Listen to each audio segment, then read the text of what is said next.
As I'm sure you're well aware, across this country there's been protesting, rioting, and looting. And sadly, our Los Angeles branch was looted just last night. And I wanted to tell you this morning, that I filmed today's message just a couple of days ago, and I'm reshooting the beginning because the message I filmed is more relevant than ever before. So I'm asking you to pay very close and special attention to what I had to say when I filmed 2 days ago, and think about it in context of what happened at our Los Angeles branch. Today, we're going to talk about COVID-19 and stress testing. So I'd like to begin by asking you to fill in the blank to the following. COVID-19 is stress testing my, fill in the blank. Once again, COVID-19 is stress testing my. For many of us, COVID-19 is stress testing our patience. For many of us, COVID-19 is stress testing our relationships, our finances. For many of us, COVID-19 is stress testing our mental well-being. While filming here today, I got a phone call from one of our team members, and I asked her to fill in the blank, and she said, COVID-19 is stress testing my everything. There's no doubt that COVID-19 is stress testing many areas of our lives, and today I want to share a few ideas on how we can deal with the stress that COVID-19 is causing. So I'd like to begin by talking about rubber bands. Stretching is what brings value to a rubber band. Stretching is what brings value to a rubber band. I'd like you to think about stretching instead of stress.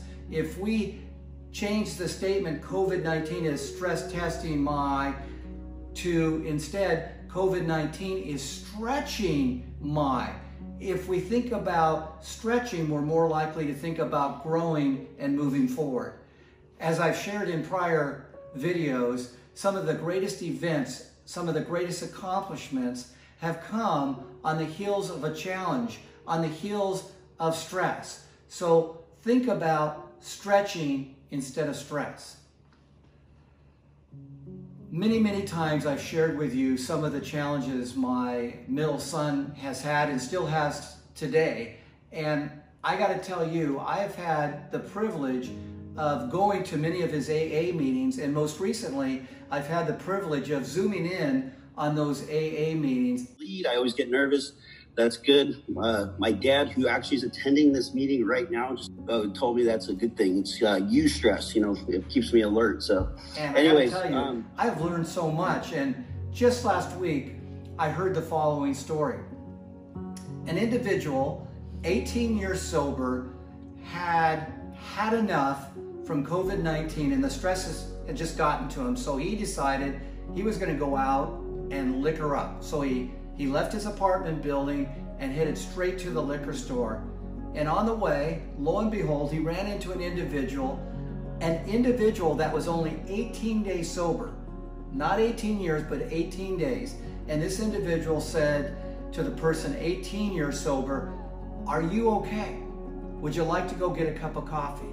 And so they did. And as it turns out, the person 18 years sober stayed sober. So what am I trying to tell you here? Look for the people around you that might be able to help you. And the people around you may have less experience, they may have less knowledge, they may have less, you fill in the blank, than you. A person that, for example, has less experience than you may be able to help you. There are so many people in my life with more experience, more knowledge than me that have helped me. On the other hand, there are so many people in my life that may have and have had less experience and knowledge that have helped me. Look for the opportunities around you. You never know who's going to come to your assistance and may be able to help you. I'd like to now talk about sponges. I've talked about rubber bands. I want to talk about sponges. A friend of mine is a pastor, and he gave the following illustration, and it had to do with sponges. He had 2 bowls of water, a bowl of clean water and a bowl of dirty water. He took a sponge and he put it inside the bowl of clean water, pulled it out, squeezed the sponge, and of course, what came out of this sponge was clean water. He then dipped the sponge into the bowl of dirty water, pulled it out, and of course, what came out after he squeezed the sponge is dirty water. His message was this: sponges, whatever they're absorbing, when they're squeezed, that's what's going to come out of them. What are you absorbing as a person? If you're watching inspirational TV shows, if you're reading inspirational books, if you're around people that think positively, when you're squeezed, when you're under stress, that's probably what's going to come out of you, positive thinking. If you are absorbing negativity, if you're around people that are constantly complaining, if you're around people with stinking thinking, if you're constantly watching the wrong TV shows, when you're squeezed, when you're put under stress, guess what? What's likely going to come out of you will be negative thinking, negative statements. So think about a sponge and think about what you're absorbing. I'd like to now transition to something that I think is pretty exciting. There's 2 quotes that I'd like to mention right now, and I'm going to customize these quotes to fit the situation. The first one is, your conscience is your ethical searchlight. Your conscience is your ethical searchlight. The next quote, a wise person will reconsider. Now, I'm not saying I'm wise, but I have to share with you that I am considering and reconsidering several things as it relates to CU SoCal, and it's because of what's on my conscience. And what's on my conscience, well, it's you. You have inspired me. We have inspired each other, and what I see happening at CU SoCal is absolutely amazing. CU SoCal is being stress tested. Our balance sheet is being stress tested. And guess what's happened? When we're being squeezed like a sponge, great things are coming out. And because of what you're doing, because of how we're streamlining, because of how we're cutting expenses, because of how we're serving each other, because of how we're serving members, it's been something weighing heavy on me that we need to do more for you, more for our team members, and really more for our members as well. So over the next few weeks, there's going to be several announcements.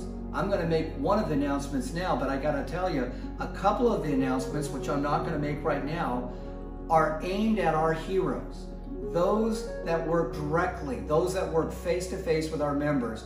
There's going to be a couple of announcements that I think are very exciting for them. The announcement that I will share with you right now, it has to do with all of our team members. I have shared many, many times that we are committed to no layoffs. We're making changes, it seems like every week, to ensure that we'll never have to lay off. We're streamlining, we're cutting some expenses, we're taking several actions. But not only are we committed to no layoffs, we're committed to no furloughs. But I have to announce to you today that in no way, shape, or form during this pandemic will CU SoCal go into a fetal position. We are going to move forward. Yes, we are going to continue to move forward. And what that means to you, our team members, we are going to continue to promote team members, and our full intent is to give raises next year.